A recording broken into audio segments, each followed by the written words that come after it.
Olá, amigos e amigas. Muito obrigado por acessar o canal Ramilfo Ensina. Então, hoje nós vamos dar continuidade à aula de Êxodo, capítulo 7 até 13. Essa é a segunda parte. Então, hoje nós vamos aprender algumas coisas também e algumas perguntas que nós vamos aprender durante esse estudo. Por que o Senhor alongou o caminho de Moisés e do povo pelo deserto, sendo que o caminho era mais curto? O que significa a morte dos primogênitos atualmente? Como ser poupado da 10ª praga, que foi a morte dos primogênitos? Como era o calendário judaico? Como funcionava? O que representa o sangue nas portas, nos umbrais, nas ombreiras das portas, nos dias de hoje? Qual é a representação da Páscoa para nós nos dias atuais? O que significa subir armado? E como que Deus protege os que são obedientes? Veja isso e muito mais para nós aplicarmos.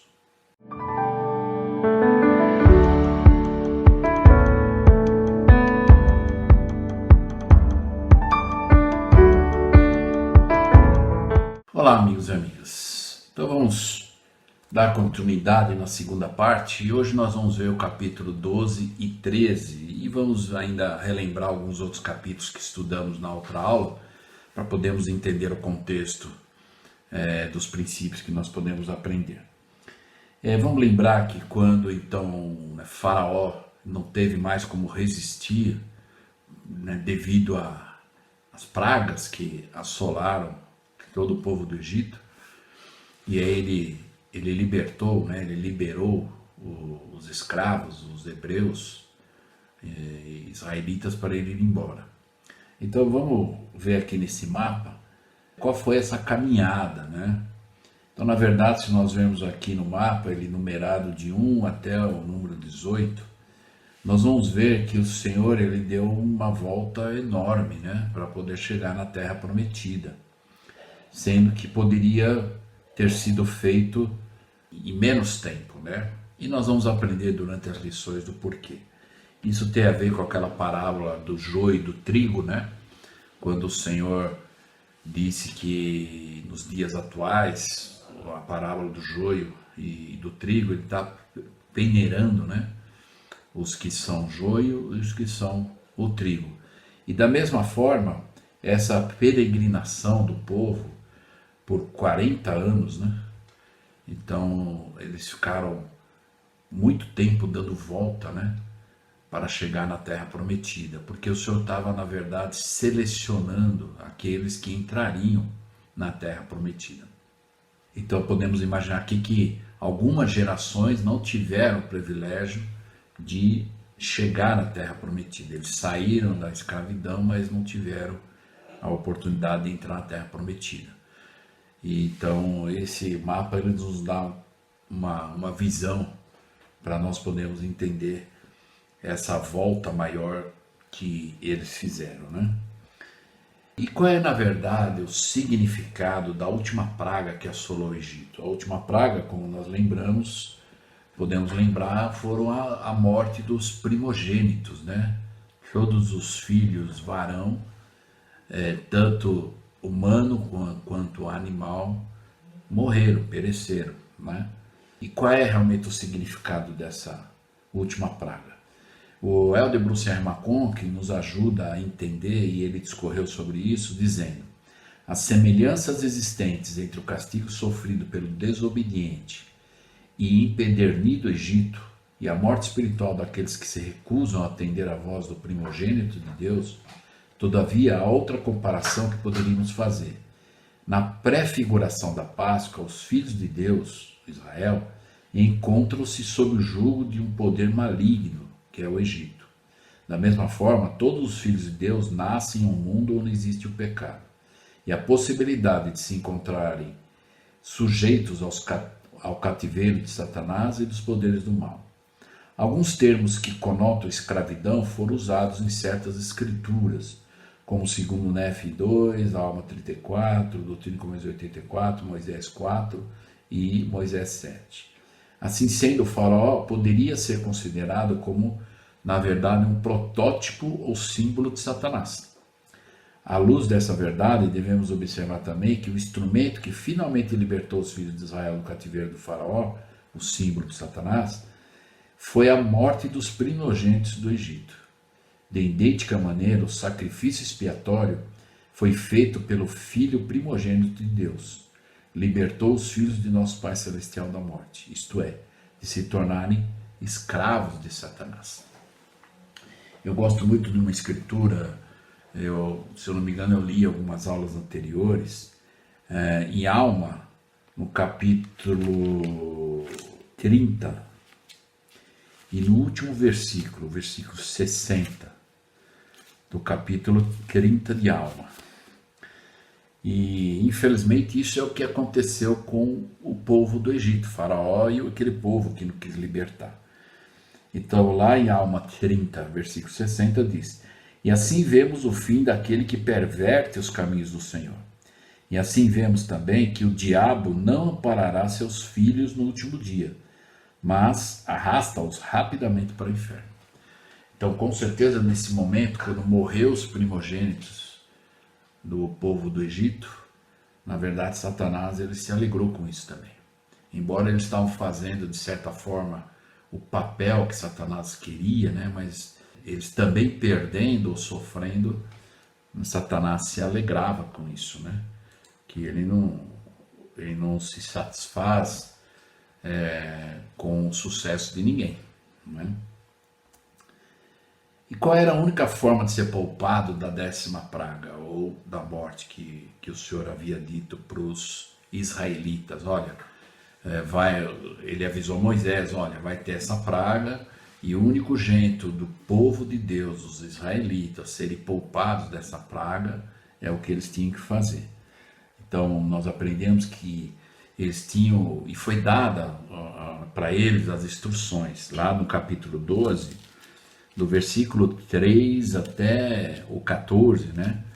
Mas vamos ler o 7, onde eles aqui: tomarão do sangue e poluão em ambas as ombreiras e na verga da porta, nas casas em que o comerão.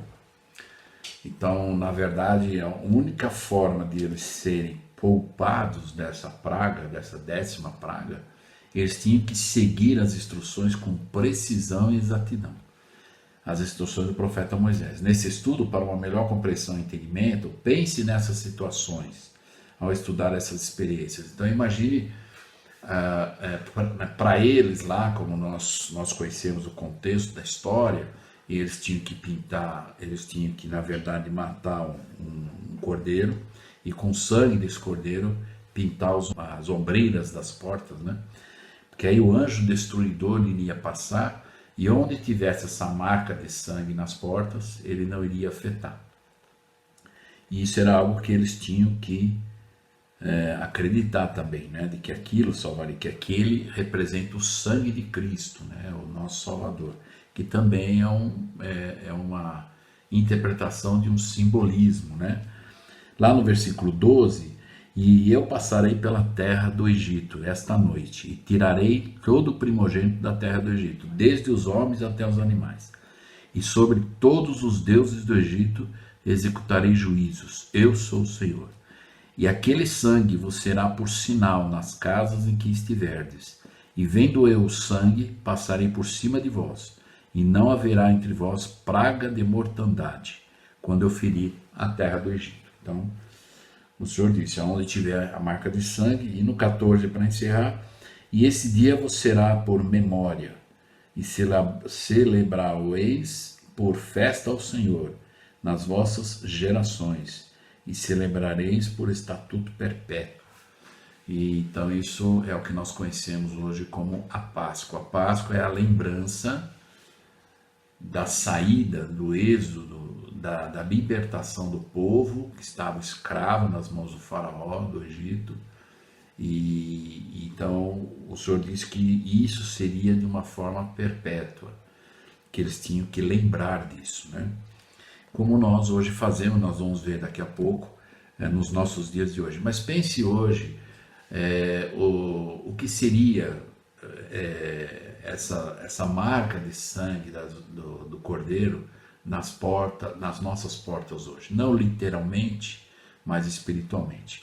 Então pense, Israel e o anjo destruidor, o sangue nas ombreiras das portas, quer dizer, proteção da família, obediência com exatidão e as bênçãos pela obediência. Então, tudo que nós pudermos fazer hoje, aqueles que têm esse sangue nas ombreiras das portas são aqueles que vivem o evangelho dentro de casa. É por isso que tem a promessa das bênçãos, né?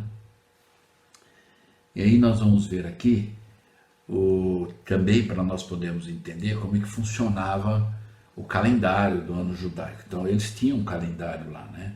Tão significativo seria o evento que estava por acontecer que o Senhor ordenou a Israel que usasse para marcar o início de seu calendário. Desta forma, o sagrado calendário das festas e comemorações israelitas, que começa com o mês de Abib, mais tarde chamado de Nisan, o qual corresponde ao final de março e início de abril. Semelhantemente, estamos tendo uma situação exatamente com a nossa Páscoa no mês de abril. Então, a gente sabe que todo mês de abril é comemorado a Páscoa, né? Nesse ano vai ser no terceiro domingo, né? De abril. O chamado Ano Novo Judaico, que pode ocorrer tanto no mês de setembro como no outubro, começou na época em que os judeus se encontravam cativos na Babilônia. Então, vendo esse calendário deles, a equivalência de meses entre o calendário, como nós vimos aqui, no caso deles, era o mês de Abib, ou chamado Nisan. Então, lá na primeira, o Nisan, era um número de 30 dias, né? Março, abril, e depois aí vinha os outros nomes que eles davam para os outros meses, né? Então, por isso que foi chamado Nisan, que era final de março para começo de abril, né? Então é assim que funcionava o calendário deles lá, ok? Para nós podermos entender. E qual é esse, na verdade, significado do sangue nas ombreiras, né? Então nós podemos lembrar que eles tinham que matar uma ovelha e colocar o sangue nas ombreiras, né? Para proteger cada um a sua porta. Hoje, para nós, o que seria proteger a nossa porta, né? Em primeiro lugar, precisamos compreender o contexto dessa história. Então, pesquisando no dicionário Aurélio, temos a seguinte definição da palavra umbral, como uma palavra que foi tomada do espanhol e significa soleira, limiar, entrada, ou seja, a faixa mínima de piso que se acha entre as laterais de uma porta, portão ou passagem, e serve de limite entre um cômodo e outro numa construção. Então essa é a ombreira. Como nós vemos, as nossas casas são separadas, a sala, a cozinha, banheiro, e tem a porta de entrada, que são as ombreiras, onde divide. Mas essa ombreira aqui era a ombreira do lado de fora, para que o anjo que ia passar lá, ele pudesse ver lá naquela casa está protegida, né? E algumas outras aplicações disso também. A libertação de Israel do cativeiro não somente é um dos acontecimentos mais dramáticos da história, como também está repleta de significados simbólicos para os santos de todas as épocas. Lembra que nós vimos na aula anterior que muitos desses simbolismos, né, nós vamos encontrar nas próprias escrituras as respostas, né? Semelhantemente, estamos tendo uma situação que podemos considerar dramática, observando a forma em que temos que nos comportar durante esse período da pandemia. Então, de uma forma simbólica, nós passamos por esse período da pandemia, né? Que foi algo como, vamos imaginar, foi uma praga, né? Embora muitas pessoas boas, né, morreram por causa da doença, mas é algo que o que nos protege espiritualmente é estarmos vivendo o Evangelho. Não importa se desse lado do véu ou do outro lado do véu. Nós temos que sermos encontrados servindo, fazendo melhor, né? E se hoje é o dia que o Senhor vai nos chamar à sua presença ou para o mundo espiritual, que estejamos servindo da melhor forma que nós realmente sabemos e podemos fazer. Uma outra aplicação que nós podemos aprender aqui também os israelitas deviam tomar o sangue do cordeiro e aspergi-lo nas ombreiras das portas de suas moradas, recebendo em consequência deste gesto a promessa de que o sangue vos será por sinal nas casas em que estiverdes. Vendo eu o sangue, passarei por cima de vós, e não haverá entre vós praga de mortandade, quando eu ferir a terra. Semelhantemente, estamos sendo instruídos agora em 2022 pelo nosso Moisés atual, que é o presidente Nelson, nosso profeta, com as instruções vindas de linha de autoridade da igreja de como devemos nos comportar nesse momento desafiador e que o mundo vive e ensina tudo que é antifamília. Então nós vamos estar protegidos com esse sangue espiritualmente se nós realmente pudermos criar a nossa família dentro dos princípios do Evangelho. Então essa marca que nós estamos deixando é a maneira que nós estamos vivendo o Evangelho no nosso lar, com a nossa família, né? Outra aplicação aqui, tais ocasiões é usada para pregar a palavra, esclarecer, exortar e testificar. Semelhantemente, estamos nos reunindo em família para aplicarmos com firmeza o vem segue, sem deixar de fazê-lo nunca mais. E estamos caminhando para um momento que talvez não possamos sair de nossas casas por um tempo. E assim, aproveitando esses tempos para colocarmos em ordem e alinharmos de forma definitiva nosso lar com a vontade do Senhor.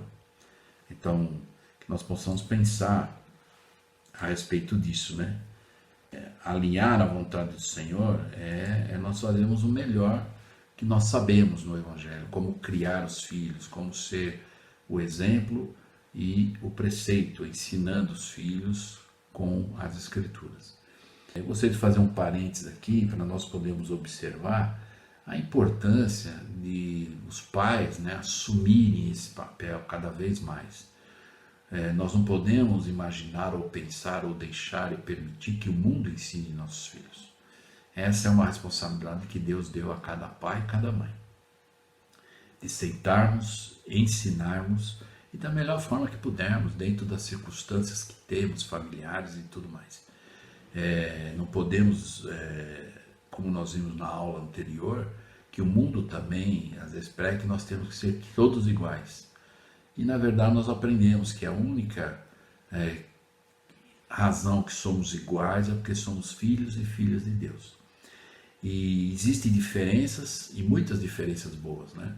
Como nós aprendemos lá, que Deus fez essas diferenças, nos deu essas diferenças para embelezar e dar variedades. E por isso essa é a razão de nós podermos ensinar e sermos ensinados. E cada um dentro da esfera de idade, ação, conhecimento, circunstâncias às vezes, né? Culturas, então tem muitas coisas que envolvem, né?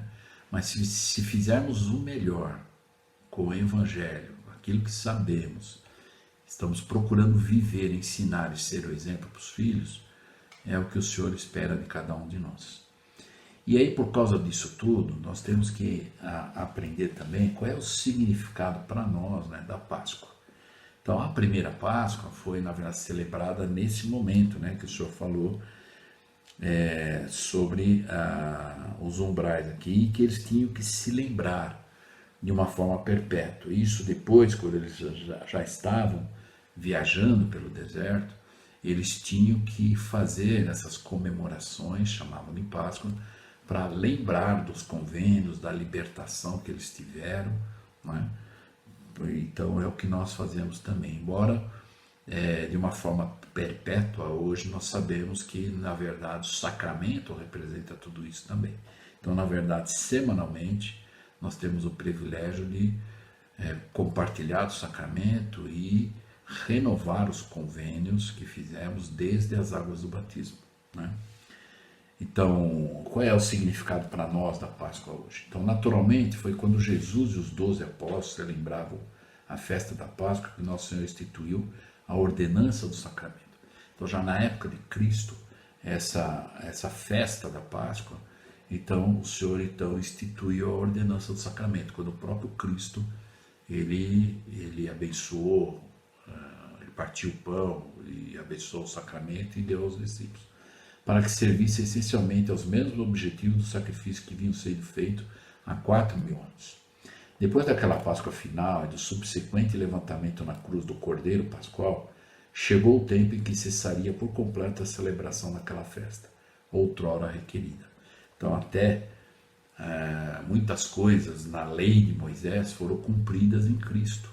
Então por isso que algumas coisas que eram exigidas antes de Cristo, que era de acordo com a lei de Moisés, E quando Cristo veio, aboliu essa lei, ou essas festas, essas comemorações, e foi substituída de outra forma, né? Então, o princípio permanece, no sentido de lembrar, de saber quem é Cristo, de reconhecer e de aceitá-lo como nosso Salvador. Aquele povo na época de Moisés celebrava a Páscoa para relembrar isso. Hoje, nos dias atuais, nós partilhamos do sacramento e temos que ter essa visão, esse pensamento na mesa do sacramento, ou no momento que estamos recebendo o sacramento. É por isso a importância de nós temos hoje a oportunidade de, na verdade, estudarmos a oração sacramental.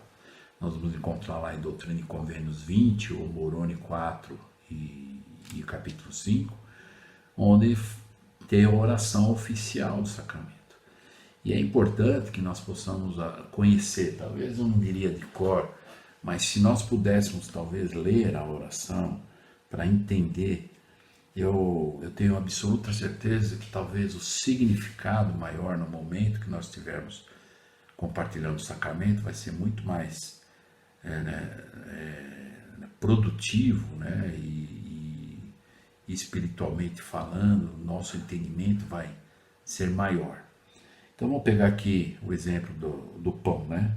Então eu estou usando lá Moroni 4, no versículo 3, onde diz: ó Deus Pai eterno, nós te rogamos. Rogamos é um verbo rogar, mas é muito mais do que pedir, né? Rogar é algo com bastante clemência, desejo, né? Rogamos em nome de seu Filho Jesus Cristo que abençoe e santifique este pão para as almas de todos que partilharem dele, para que o comam em lembrança. Então olha só, em lembrança do quê? Dessa época, né? Embora lá para o povo israelita, em lembrança da libertação deles. E Cristo também veio nos libertar, ele veio nos resgatar. Por causa do sacrifício expiatório de Cristo, ele nos proporcionou a imortalidade, que é a ressurreição. Então nós sabemos que a ressurreição é uma realidade. Ninguém vai precisar fazer nada para receber a ressurreição. Todas as pessoas que nasceram e ganharam um corpo vão ressuscitar, vão se tornar imortais. Agora, a vida eterna é uma possibilidade, aí vai de acordo com as obras, desejo, obediência e assim por diante. Mas olha o que ele diz: ao partilharem dele, para que o comam em lembrança do corpo de teu filho e testifiquem. Testificar o quê? Prestar testemunho. E aproveitando algumas aulas anteriores, nós falamos de como prestar um testemunho. Então que nós possamos talvez pensar se nós estamos sendo aquele membro ao prestar testemunho, que nós vamos lá e contamos histórias de viagem, de doenças, ao invés de ir lá, como as autoridades gerais dizem, que prestar um testemunho é você dizer: eu sei, o que você sabe. O que você sabe sobre arrependimento, o que você sabe, não é fazer um discurso, mas é prestar um testemunho de uma doutrina que você está convicto, convertido, e você diz: eu sei que o livro de Mormon é verdadeiro. Por quê? Muitas vezes, algumas pessoas às vezes falam: eu sei que o livro de Mormon é verdadeiro, mas ele lê de vez em quando o livro de Mormon. Então ele está mais se expressando por uma força de expressão de palavras do que uma ação verdadeira. Então, quando alguém diz: eu sei que o livro de Mormon é verdadeiro, subtende-se que a pessoa estuda o livro de Mormon, né? Que ela procura entender a doutrina e procura viver da melhor forma possível. Então isso é ter um testemunho, aumentar o testemunho e as suas ações. E aí diz: a ti, ó Deus Pai eterno, que desejam tomar sobre si. Então ninguém é obrigado, é um desejo, é a liberdade de escolha, né? E tomar sobre si o nome de teu filho, e recordá-lo, olha só outra vez, e recordar, e lembrar, e guardar os mandamentos, quer dizer, recordar do Senhor, dos mandamentos, né, que ele lhes deu, para que possam ter sempre consigo o seu Espírito. Então, é uma promessa que, se nós fizermos isso, vivemos o Evangelho, lembrar, rogar, né, recordar, e aí nós vamos ver onde nós estamos, como eu falei em algumas aulas anteriores, como o marinheiro faz, né? Quando cai aquela tempestade, então normalmente ele espera passar aquela tempestade mais forte, e aí ele vai olhar a sua latitude e a sua longitude, quer dizer, onde ele estava, e aí quando parou a tempestade, se ele está no mesmo lugar, ou se desviou muito ou não, e aí ele vai se alinhar à latitude e longitude da forma correta. Então, espiritualmente falando no Evangelho, nós podemos às vezes tem algumas tempestades espirituais na nossa vida, e às vezes quando nós conseguimos sobrepujar com bastante fé, perseverança, aí nós temos que parar e ver, bom, e agora? Eu ainda estou onde eu estava, ou eu preciso mudar, me alinhar? Algumas pessoas, depois de muita tempestade, o que seria essa tempestade? Às vezes não é uma coisa só pessoal como provação. Talvez algumas coisas que outras pessoas façam. E às vezes a gente se sente ofendido e por causa disso a pessoa acaba se afastando da igreja. Então é algo que ela tem que sobrepujar. Na hora que passou essa situação, ela tem que falar, peraí, eu estava indo na igreja por causa de Jesus Cristo, não por causa da pessoa. Por isso que nós aprendemos no Evangelho, nos ensina, se alguém vem na igreja por causa de alguém, então ele não entrou na igreja por causa de Cristo ainda. Agora, se a pessoa entrou na igreja convertida, de que sabe, pelo menos, que a igreja é de Jesus Cristo, não é mais de ninguém, é dele. E que lá tem pessoas que são imperfeitas também. Líderes ou não, vão cometer equívocos. Então, que nós possamos usar dos atributos de Cristo para entender que também somos falhos e que as pessoas também são, e possamos ajustar isso, né, com os atributos de paciência, perdão e assim por diante, para que possamos então estarmos com a latitude e longitude no lugar certo, estar na igreja. Isso é uma coisa que não pode ser diferente, aconteça o que acontecer, né? Então, porque a igreja é de Jesus Cristo. Qual é o significado disso tudo? Numa época futura, o apóstolo Paulo poderia dizer com muita propriedade, Cristo, nossa Páscoa, foi sacrificado por nós, e dar aos santos a exortação natural decorrente desse conceito. Pelo que façamos festa, não com fermento velho, nem com fermento da maldade e da malícia, mas com os asmos da sinceridade e da verdade. Então, isso é o de Bruce McConkie, em um discurso fez uma citação a respeito dessas palavras do apóstolo Paulo. Ainda assim, né, lembrando que qual é o significado da Páscoa, foi somente por meio da propiciação e expiação que os israelitas foram salvos, quando sob circunstâncias teriam perecido juntamente com os egípcios, que haviam sido condenados, não fosse pela expiação e propiciação de Cristo, da qual tudo isso foi um símbolo. Semelhantemente, precisamos não apenas crer, mas viver à altura desse sacrifício expiatório realizado por cada um de nós. Então, para nós podermos realmente valorizar esse grande sacrifício, né, nós temos que entender a importância individual, né? Nós estamos lá por causa de Cristo. Essa é a primeira coisa que temos que pensar, né? E na hora de tomar o sacramento, pensar, estou renovando os meus convênios. Eu não posso renovar o convênio por ninguém que está do meu lado.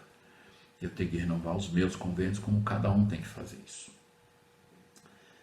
E lá no versículo 18 do capítulo 13, eu gostaria de fazer um comentário, onde ele diz lá, mas Deus fez rodear o povo pelo caminho do deserto, no mar vermelho, e subir os filhos de Israel armados da terra do Egito.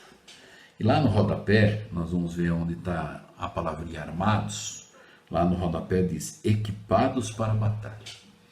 Então, normalmente, né, pelo menos quem já foi missionário, né, a gente sabe que um missionário que vai para a missão sem as escrituras, ele está sem as armas, né? Quando se fala em armas, parece que a gente só pensa em guerra, em maldade, e não é isso, né? Armas é você estar pronto, preparado, estou armado e pronto para me defender ou para argumentar. as Escrituras, é uma forma disso, de ensinar o Evangelho, embora nós aprendemos que temos que respeitar o que as pessoas acreditam, assim como elas têm que respeitar. Mas nós temos o direito de continuar na mesma amizade, independente das crenças, mas na medida do possível, se tivermos condição de ensinarmos às pessoas por que nós cremos no que nós cremos. Então, subir armados, né? A fé que possuíam, entretanto, ainda não era suficiente para realizar tal empreendimento. Deus não exige que alguém prove sua fé por intermédio de uma provação maior do que se pode suportar. E nós sabemos isso, né? Deus não vai exigir, porque Ele nos conhece. Então, diz aqui a frase, subiram armados, dá a entender que existia organização, ordem e provavelmente preparativos para a defesa contra possíveis ataques. Embora seja absolutamente espantoso imaginar o que seria conduzir 2 milhões de pessoas através do deserto, esse versículo sugere que não foi uma fuga caótica, mas sim um êxodo ordeiro. Talvez muitos pensem como eles saíram rápido, né? Parece que foi tudo desorganizado, e não foi. Eles se organizaram, se armaram, né? Se prepararam para poder ter essa viagem. Semelhantemente, né? Fazendo uma semelhança com essa época, através das instruções que estamos recebendo da linha de autoridade da igreja, não estamos em situação caótica e sem direção, mas estamos momentaneamente em um êxodo da igreja capela para a igreja doméstica, pois a igreja tem milhões de membros que estão sendo instruídos pela liderança local constantemente.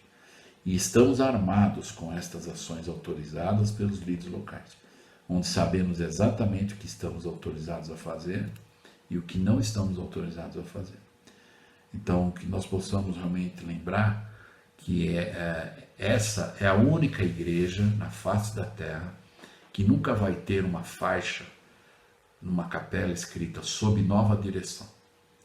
A igreja de Jesus Cristo, dos santos dos últimos dias, sempre esteve na direção de Cristo. Mudou algumas pessoas, porque os profetas, desde Adão até Moisés, Moisés até Cristo e até o atual presidente Nelson. Mas a obra continua e a direção é do Senhor. O Senhor sabe exatamente o que está fazendo. Ele já tem um plano, né? Um plano desde a pré-existência, nós ouvimos esse plano. Então ele já tem um plano elaborado e várias pessoas em vários momentos vão executar esse plano. E é isso que acontece. Hoje eu estou num determinado chamado, aí eu vou ser desobrigado e vou ter outro chamado, e assim nós vamos, Deus nos permite ajudar nessa obra até que Ele queira outro no lugar e assim por diante. Então, nós na verdade sabemos que na igreja nós não podemos pensar em carreira, né? Mesmo porque ninguém ganha nada, todo mundo é voluntário. Então, nós estamos lá na igreja servindo voluntariamente. Não temos obrigação de fazer nada se não quisermos. Por isso que existe a liberdade de escolha. Eu estou na igreja porque eu quero. Eu cumpro determinados mandamentos porque eu quero. Eu vou ao templo porque eu quero. Eu vou à igreja porque eu quero. Então isso tem que ser um desejo pessoal. Isso faz parte da conversão. Às vezes muitos são ajudados e se apoiam, às vezes, no testemunho de outros. Mas, como o presidente Nelson falou algum tempo atrás, que agora é um momento e daqui para frente que não vai dar mais para as pessoas se apoiarem no testemunho dos outros. Nós temos que ter o nosso próprio testemunho, a nossa própria convicção, porque estamos convertidos. E, claro, alinhados ao que está nos manuais e nas diretrizes e nas instruções dos profetas e apóstolos. Por isso que nós temos que, da capela onde recebemos instruções, irmos para a capela doméstica, que é a nossa casa, e continuar a viver o Evangelho, né? Como o presidente David Marquez certa vez falou, que o maior trabalho é entre as quatro paredes. Então, o lar é a parte mais importante. Na igreja é como se fosse uma oficina de prática. Vamos lá ouvir testemunhos, pessoas vão compartilhar experiências, vamos ministrar aulas, vamos ser ensinados. E aí, ao ir para casa, nós com isso tudo. Nossos filhos estavam na primária, outros no RM, o marido no coro, a esposa no socorro. E quando chega em casa, junta isso tudo e vamos praticar da melhor forma possível na igreja doméstica, que é o nosso lar. Não pode ser diferente. Eu não posso ser uma coisa na minha casa e algo diferente na igreja, né? Para que nós possamos crescer e nos tornar Sião por causa disso, né? E qual é o convênio que nós temos hoje, então, que nos ajuda com isso? No versículo 14 e 17 do 13, ele diz: E acontecerá que quando teu filho, no tempo futuro, te perguntar, dizendo, que é isso? Dir-lhe-ás, o Senhor nos tirou com mão forte do Egito, da casa da servidão. Então, quando eles faziam a festa da Páscoa, o Senhor falou: olha, quando os seus filhos perguntarem o que é isso, você vai ensinar para ele. Hoje, se os seus filhos perguntam por que nós temos que comer do pão e da água, ensine para os seus filhos o que representa o pão, o que representa a água, o convênio que nós fizemos e que eles farão a partir dos 8 anos, né? Ou se já fizeram, a importância de guardar e viver esse convênio e toda semana renovar, né? Indo na igreja. Então, uma pergunta, né? Que parte da vida dos israelitas tinha sido amarga? Né? Sabemos que ao comer as ervas amargosas, os israelitas lembravam-se de seu cativeiro pelos egípcios e também criava a conexão espiritual com o sentimento dos efeitos do pecado. O simbolismo de remover todo o fermento das casas e comer somente pão, sem levedura, significava arrependimento ou remoção do pecado. O simbolismo do cordeiro sabemos que é o Senhor Jesus Cristo. Então vamos lembrar que eles foram proibidos de colocar, na verdade, fermento, né? Porque, de uma certa forma, esse fermento, com o tempo, ele estraga, é contaminado, né? E, por outro lado, quando o Senhor falou para eles levarem os pães asmos, né, que era sem o fermento, simbolicamente ele está dizendo, olha, não dá tempo de você esperar o fermento fazer o pão crescer, porque tinha que sair rápido, né? E de uma certa forma, para eles entenderem que nessa saída não poderia haver nenhuma contaminação. E cada um devia ir limpo, né? Convicto, acreditando em Cristo, que Ele estava, através do profeta, salvando, né, eles e libertando eles para uma terra prometida, né? Então, aqueles que tiveram essa crença, como nós vimos no início, né, eles ficaram anos e anos rodando no deserto, porque o Senhor estava fazendo uma triagem, né, nas gerações fiéis e as que não eram muito fiéis. Então, alguns não entraram na terra prometida porque não foram merecedores e não se portaram fielmente para isso, né? E aí diz, semelhantemente, podemos agora imaginar que nos lembrarmos do significado do sacramento. Ao comer do pão e beber da água, simbolicamente imaginando o sabor da carne e pensar no sacrifício que Jesus Cristo fez para nos livrar dos nossos pecados, derramando o seu puro sangue por todos nós, para nosso benefício, caso nos arrependamos.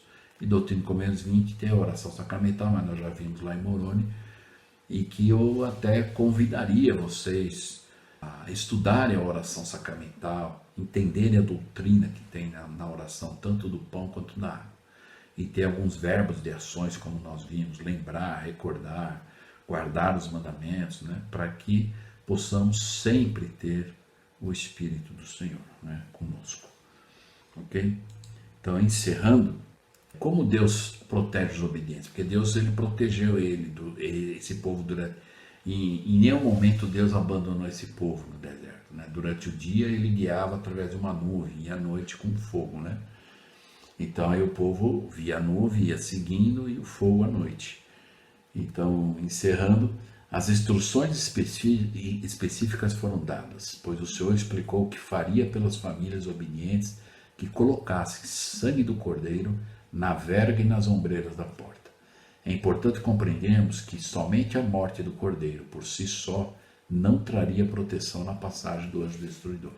Somente os que marcassem sua porta da maneira adequada, com o sangue do cordeiro, conforme instruções específicas, é que ficaria em segurança. Então, como nós vimos, não bastava somente, né, pintar as ombreiras das portas com sangue, mas além disso tinha que acreditar e seguir as instruções, né? Viver, né, continuando fiel e vivendo o Evangelho. Semelhantemente, somente estar em casa com nossos filhos por si só não trará proteção à família. E somente se marcarmos nossas portas de casa com a aplicação do Evangelho de forma adequada e efetiva, estudando em família o Vem Segue-me, diariamente e constantemente, é que estaremos em segurança física e principalmente espiritual. Então não basta só estar em casa com os filhos. Tem que fazer alguma coisa para ensinar, praticar, aplicar e viver o Evangelho em família da melhor forma possível. Então isso é o que é esperado de cada membro da igreja, assim como dos israelitas, de continuarem fiéis, né? E renovando convênios e continuando firmes e fiéis até o fim. No versículo 21 do 13, então, ele disse: E o Senhor ia diante deles de dia numa coluna de nuvem para nos guiar pelo caminho, e de noite numa coluna de fogo, para os alumiar, para que caminhasse de dia e de noite.